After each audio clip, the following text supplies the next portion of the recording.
नमस्कार, मैं हूं दीपक और आप देख रहे हैं डीएसके टॉक्स। इधर हमारी टीम इंडिया ने आईसीसी चैंपियंस ट्रॉफी जीता। उसके बाद आपने देखा कि हमारे देश के कोने-कोने में जश्न हो रहा था। लोग सेलिब्रेट कर रहे थे। भाई सेलिब्रेट करना तो बनता ही था क्योंकि 12 साल के लंबे इंतज़ार के बाद हमारे देश ने आईसीसी चैंपियंस ट्रॉफी जीती। अब जीता है हमारा देश यानी हमारी टीम जीती है।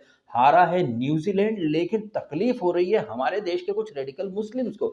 चलो पाकिस्तान हार जाता तो एक बार को उनका गुस्सा, उनकी फ्रस्ट्रेशन समझ में भी आती क्योंकि उनके बाप-दादा जो पाकिस्तान चले गए लेकिन एजेंट अपने यहाँ पर छोड़ के चले गए सो दैट वो भारत को भी एक पाकिस्तान के रूप में कन्वर्ट कर सकें। आपको तो पता ही होगा ना थोड़े टाइम पहले बिहार से पीएफआई के कुछ लोग अरेस्ट हुए थे। उनका जो विज़न डॉक्यूमेंट था पीएफआई 2047 की कैसे वो लोग भारत में गजवाए हिंद लागू करना चाहते हैं और आपने भी देखा होगा बीते 3-4 सालों से इन लोगों की फ्रस्ट्रेशन, इन लोगों की बौखलाहट बहुत ज़्यादा बढ़ रही है। आपने उज्जैन में देखा होगा बाबा महाकाल की नगरी, वहाँ पर महाकाल शोभा यात्रा निकलती है, तो लोग थूकते हैं, पत्थर फेंकते हैं, रामनवमी, हनुमान जयंती पर पत्थरबाज़ी होती है। यहाँ पर हमारी टीम इंडिया जीती भाई, टीम इंडिया जीती है, उस पर जश्न मनाने के बजाय इंदौर के महू में कुछ मुस्लिम जो हैं वो पत्थरबाज़ी करते हैं, पेट्रोल बम फेंकते हैं और मज़े की बात ये है कि ये पत्थरबाज़ी करने के लिए पत्थर या फिर पेट्रोल बम वग़ैरह इनके पास पहले से ही मौजूद हो जाते हैं। इसके बाद इनकी जो टीम बी है यानी कि मीडिया वालों की टीम, रवीश वग़ैरह वो आकर के एक्टिव हो जाते हैं कि भाई भड़काया होगा, नारे लगाए होंगे। भाई भारत में रहकर अगर भारत माता की जय नहीं बोला जाएगा, जय श्री राम नहीं बोला जाएगा, तो कहाँ बोला जाएगा? गाज़ा में, सीरिया में गज़ब दोगलापन चल रहा भाई साहब। हमारे देश के लोगों को गाज़ा दिखता रहता है, सीरिया दिखता रहता है, राफ़ा-राफ़ा करते रहते हैं, लेकिन हमारे अपने देश में भगवान श्री राम का नाम लेने पर लोगों के ऊपर पेट्रोल बम फेंक दिए जाते हैं। आप इमेजिन कीजिए यहाँ हमारी टीम इंडिया जीती है, तब कुछ लोगों के गुर्दे छिल गए हैं। ये सब देख कर के आपके ज़हन में सिर्फ़ एक ही सवाल आता होगा कि कल को अगर भारत-पाकिस्तान का युद्ध हो गया, तो हमारी आर्मी कहाँ-कहाँ लड़ेगी? बॉर्डर पे तो वो पाकिस्तान से लड़ लेगी, लेकिन हमारे देश के अंदर जो स्लीपर सेल हैं, जो कि बीते 70 सालों से सेक्युलरिज़्म, गंगा-जमनी तहज़ीब, हम तो अमन प्रिय लोग हैं, शांति प्रिय लोग हैं, मज़हब नहीं सिखाता आपस में बैर रखना। तो ये जो एक नैरेटिव बनाया गया है 70 सालों से, वो नैरेटिव कितना रियल है, कितना फर्ज़ी है, ये आपको हर बीते दिन के साथ पता चल रहा है और इन्हीं बातों के साथ एक चीज़ और आपको डेफ़िनेटली पता चल रही होगी कि जब बँटवारा हुआ था, तो क्यों कुछ लोग जानबूझ करके भारत में रुक गए। आप अगर डॉट्स कनेक्ट करें, जो पीएफआई का जो विज़न डॉक्यूमेंट था, जैसे-जैसे 2047 नज़दीक आता जा रहा है, ये जो कठमुल्ले हैं रेडिकल माइंडसेट वाले, इनकी जो असलियत है, वो बाहर आ रही है। ये मस्जिदों में पत्थर इकट्ठा करते हैं, पेट्रोल बम इकट्ठा करते हैं। भारत की टीम जीती, तो भाई इन्हें इतनी तकलीफ़ है कि जश्न मनाने वाले लोगों के ऊपर पत्थर फेंक रहे हैं, पेट्रोल बम फेंक रहे हैं। अब अगर भारत की टीम जीती है, तो जश्न भारत में नहीं मनेगा तो कहाँ मनेगा? फिर इन सारी चीज़ों के बीच में एक मौलाना प्रकट होता है और कहता है कि भाई उस मोहल्ले से ये जुलूस निकालने की परमिशन किसने दी? मेरा तो कहना यह है कि मुझे समझ में ही नहीं आ रहा है कि ये जुलूस आखिर निकला कैसे और दूसरी बात इस रूट से कैसे निकला। तो ये तो निकल सकता है जुलूस के लिए कोई वो नहीं है, लेकिन लेकिन किन लोगों ने परमिशन ली थी, क्या बिना परमिशन? अरे भाई साहब, मुस्लिम मोहल्ला है तो वहाँ पर आप जीत का जश्न नहीं मना सकते क्योंकि वहाँ मुस्लिम आबादी ज़्यादा है। तो इस लॉजिक से तो हमारे यहाँ हिंदुओं की आबादी ज़्यादा है, तो हिंदू मोहल्ले में भी ये अज़ान का शोर क्यों किया जाता है? इस तरह की बातें कर दोगे तो संविधान, लोकतंत्र, इस्लाम सब खतरे में आ जाएगा। और ऐसा बिल्कुल भी नहीं है कि ये जो महू में जो घटना घटी है, टीम इंडिया की जीत का जश्न मनाने के ऊपर जो पत्थरबाज़ी हुई है, वो कोई पहली और आखिरी बार कोई पत्थरबाज़ी हुई हो, ये तो बीते काफ़ी सालों से चल रहा है। पहले ये पत्थरबाजी का कीड़ा जो था वो कश्मीर में था, फिर कश्मीर से दिल्ली, जहांगीरपुरी, कानपुर, खरगोन, करौली मतलब कितनी दफ़े आपको ये चीज़ें देखने को मिली हैं। ये जो पत्थरबाज़ों की जो फाइल्स है, ये बार-बार रिलीज़ होती रहती है। फिर इन्हें डिफेंड करने के लिए रवीश, अरफा जैसे कुछ लपड़झंटिस लोग खड़े हो जाते हैं।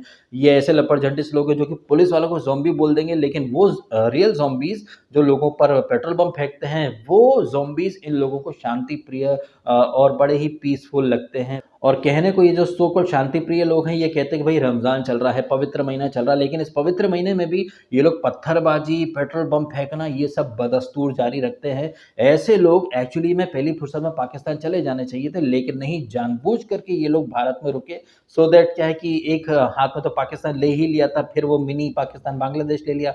अब भारत को भी पाकिस्तान यानी कि इस्लामिक स्टेट बनाया जाए, यही तो इनका रियल एजेंडा है। लेकिन ऐसे गर्दुल्ले लोगों की जो मेंटालिटी है, जो माइंडसेट है, उसको समझ नहीं पाया, सो कॉल्ड अहिंसा का पुजारी, जिसके बारे में बड़े ही मतलब ज़बरदस्त तरीके से 70 सालों से एक नैरेटिव ठूँस दिया गया हम सबके दिमाग में कि दे दी हमें आज़ादी बिना खड़क बिना ढाल, साबरमती के संत तूने कर दिया कमाल। जबकि कमाल नहीं, बवाल कर दिया है साबरमती के सो कॉल्ड संत ने। ये मोहनदास करमचंद गांधी, जिन्हें कि हम सब के ऊपर फादर ऑफ द नेशन के तौर पर थोप दिया गया है, बीते 70 सालों से हम सबके ज़हन में एक बात डाल दी गई है कि अनशन, अहिंसा और आंदोलन के दम पर बगैर शस्त्र उठाए गांधी ने आज़ादी दिलवा दी। तो गांधी जी, जिनके बारे में बोला जाता है कि देती हमें आज़ादी बिना खड़ग बिना ढाल, तो जब आप अंग्रेज़ों को भगा सकते हो, तो क्या फिर ये बँटवारे के अगेंस्ट गांधी जी कोई आंदोलन नहीं कर सकते थे क्या?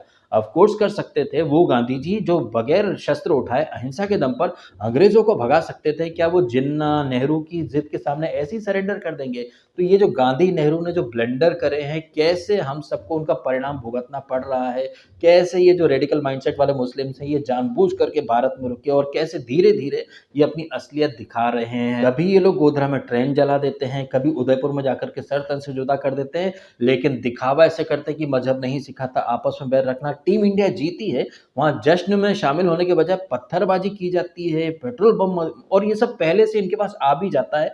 फिर इनका वो एक दिखावा कि भई यहाँ से जुलूस क्यों निकला, नारे लगा दिए। भाई इतना कमज़ोर, इतना आपका नोबड़ा मज़हब है, तो घर के अंदर रहो ना, होली का रंग लगा दो तो मज़हब खतरे में आ जाता है, लेकिन वही रंग तुम बेचोगे तो मज़हब खतरे में नहीं आएगा। हमारे देश में यूपी में संभल, जहाँ पर होली के ऊपर विवाद चल रहा है कि भई होली कोई नहीं मनाएगा। ये सारी चीज़ें आप भी देख रहे हैं, मैं भी देख रहा हूँ, और इन सारी चीज़ों को देख कर के ये समझना कोई रॉकेट साइंस नहीं है कि गांधी और नेहरू ने जो ब्लंडर करे हैं, और ये जो ब्लंडर हैं, ये किसके लिए करे हैं? मुस्लिमों को खुश करने के लिए। और मुस्लिमों को खुश करने के लिए कांग्रेस ने भी बीते 70 सालों में पता नहीं कैसे-कैसे कांड किए, जिनका परिणाम हम भुगत रहे हैं। हमारे आराध्य श्री राम को टेंट में रखा सो दैट मुस्लिम नाराज़ ना हो जाएँ, लेकिन इन मुस्लिम्स को आप कितना भी खुश कर दो, भाई ये अपना मकसद कभी नहीं भूलते, और इनका जो एक्चुअल मकसद है वो है ग़ज़वा-ए हिंद 2047 का जो मिशन है, और उस मिशन को पूरा करने के लिए ये जो बौखलाहट है, ये आपको अभी इंदौर, महू में दिखी है, कानपुर में दिखी थी, जहांगीरपुरी में दिखी थी, और आने वाले दिनों में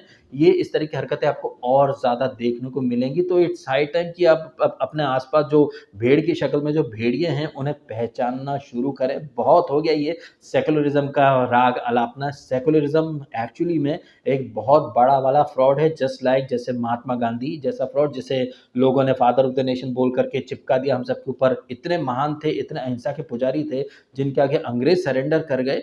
तो भाई ये गांधी अपनी आंखों के सामने देश का बंटवारा होते हुए कैसे देखता रहा, और उस समय के जो भारतीय मुस्लिम थे, जो कि हिंदुओं के साथ भारत में नहीं रहना चाहते थे, जो पाकिस्तान नाम से अलग मुल्क चाहते थे, तो भाई सारे के सारे लोग पाकिस्तान क्यों नहीं चले गए? भारत में रहे सेकुलरिज़्म का झंडा लेकर के, बट सेकुलरिज़्म की आड़ में मुस्लिम पर्सनल लॉ बोर्ड बना लिया, वक्फ बोर्ड बना लिया, अपनी पीपड़ी बजा रहे हैं। तो ये सब दोगलापन, हिपोक्रेसी आप भी समझें, अपने आस-पास के लोगों को भी समझाएँ कि अमन की आड़ में, मोहब्बत की दुकान की आड़ में कैसे नफ़रतें वहाँ पर परोसी जा रही हैं। पत्थर की शक्ल में, पेट्रोल बम की शक्ल में ये मोहब्बत आप तक पहुँचाई जा रही है।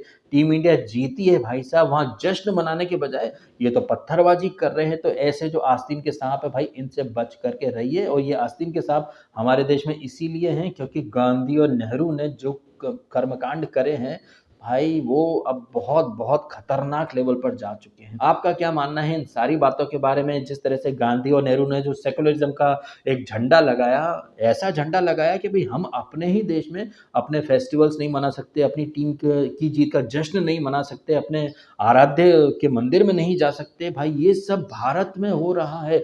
भारत में रहकर अगर आपको होली मनाने से पहले 100 बार सोचना पड़े, यही नहीं, अगर आप भारतीय हैं, भारत में रहते हैं, और अमरनाथ यात्रा पर जाने से पहले आपको 17 बार सोचना पड़े, सिक्योरिटी में जाना पड़े, तो आपको समझ में आ जाना चाहिए कि बीते 70 सालों में कैसा इकोसिस्टम बनाया है कांग्रेस ने, गांधी, नेहरू ने, कि हमें अपने ही धार्मिक स्थलों पर जाने से पहले 100 बार सोचना पड़ता है। भाई साहब ज़रा विचार कीजिएगा इन सारी बातों के बारे में कि गांधी, नेहरू खानदान की जो गलतियाँ हैं, उनका कैसा खामियाजा हम सबको भुगतना पड़ रहा है। अपने ही देश में अपनी ही टीम का जश्न नहीं हम मना सकते हैं भाई साहब। तो ये आज की परिस्थिति है, सोचिए 2040, 2050 तक क्या हाल होगा? विचार कीजिएगा ज़रूर इन बातों के बारे में, और आपके जो भी ओपिनियन है ज़रूर शेयर कीजिएगा मेरे साथ। फिलहाल आपने समय निकाला, वीडियो देखा, आपका बहुत-बहुत धन्यवाद। Thank you so much.